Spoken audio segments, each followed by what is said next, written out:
दोस्तों, इस कहानी की शुरुआत होती है एक बिजनेसमैन से जो अपने बिजनेस को लेकर काफी चिंता किया करता था कि क्या होगा आगे आने वाले कल में और कैसे यह काम आगे बढ़ेगा और उनके इस व्यवसाय को उनका बच्चा संभाल पाएगा या नहीं। उस बिजनेसमैन का एक लड़का भी था जो उनसे काफी बार कहता रहता था कि पापा, आप मुझे हमारे बिजनेस को संभालने का एक मौका दीजिए क्योंकि अब मुझे भी बिजनेस करना आ गया है।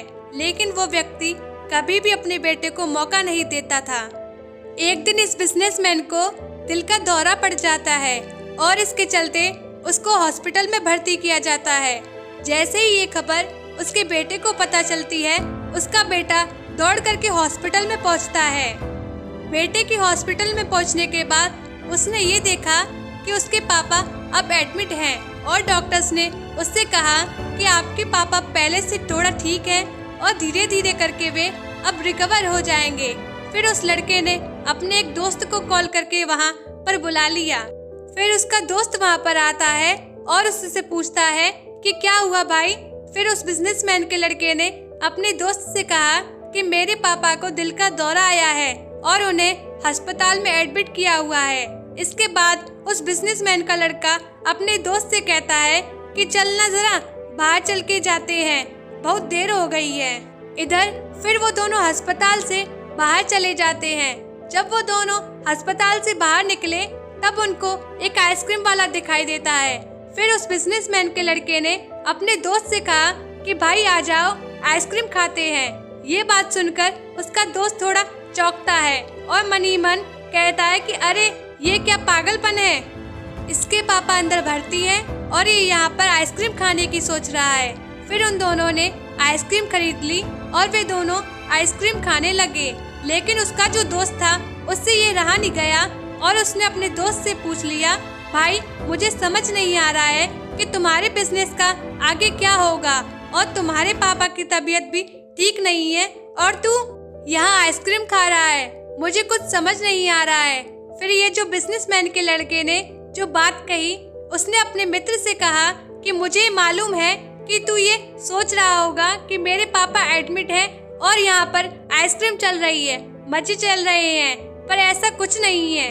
मैं भगवान श्री कृष्ण का बहुत बड़ा भक्त हूँ और उनकी दो बातें हमेशा अपनी जिंदगी में याद रखता हूँ।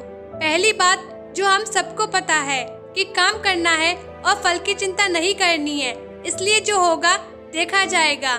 मैं सिर्फ अपने काम पर ही फोकस करूंगा और फिर बिजनेस भी अच्छा चलेगा। दूसरी बात, वो लड़का अपने दोस्त से कहता है कि मैं तुम्हें भगवान श्री कृष्ण की कहानी सुनाता हूँ जो तुम्हें दूसरी बात क्या है वो अच्छी तरह से समझाएगी। भगवान श्री कृष्ण की जो पत्नी थी जिनका नाम रुक्मणी था, उनको जब पहला बेटा हुआ था तो उसका नाम प्रद्युम्न रखा गया था और प्रद्युम्न के जन्म के 10 दिन पश्चात ही प्रद्युम्न का अपहरण हो गया था।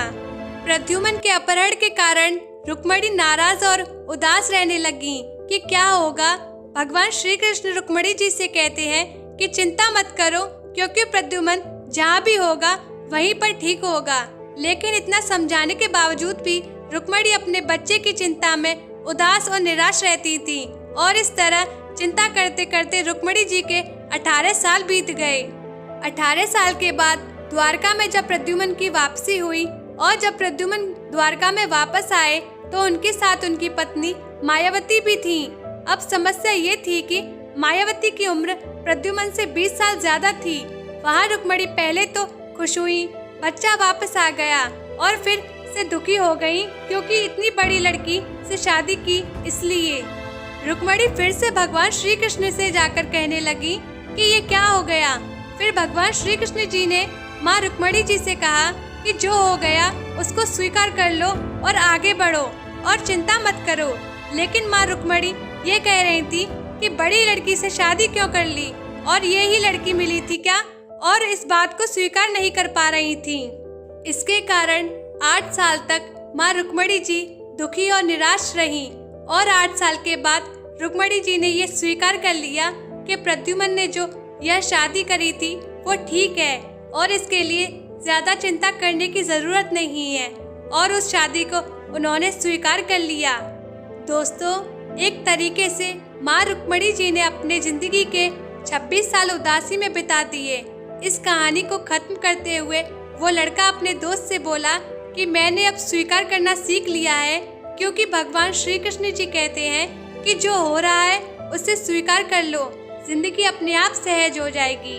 दोस्तों, ये छोटी सी कहानी जो हमें 2 बड़ी बातें सिखाती है, और यही बातें मैं आपके साथ शेयर करना चाहती थी कि हमारी जिंदगी में जो कुछ भी घटता है उसे स्वीकार करना सीख लीजिए और फिर जिंदगी अपने आप सहज हो जाएगी। हमारे नियंत्रण में जितनी भी चीजें हैं उन चीजों पर तो हमें जरूर नियंत्रण रखना चाहिए, लेकिन जो चीजें हमारे नियंत्रण से बाहर हैं उन चीजों को हमें स्वीकार कर लेना चाहिए। अगर हमने स्वीकार नहीं किया तो हमें भी माँ रुक्मणी की तरह बहुत सालों तक उदास रहना पड़ेगा। तो दोस्तों, आपको कैसी लगी हमारी कहानी कमेंट करके जरूर बताएं। वीडियो को लाइक, शेयर और सब्सक्राइब कर लें। साथ ही घंटी दबाकर ऑल पर दबाएं ताकि आने वाली वीडियो आप पर पहले पहुंचे। हम आपसे अगली वीडियो में मिलेंगे। धन्यवाद।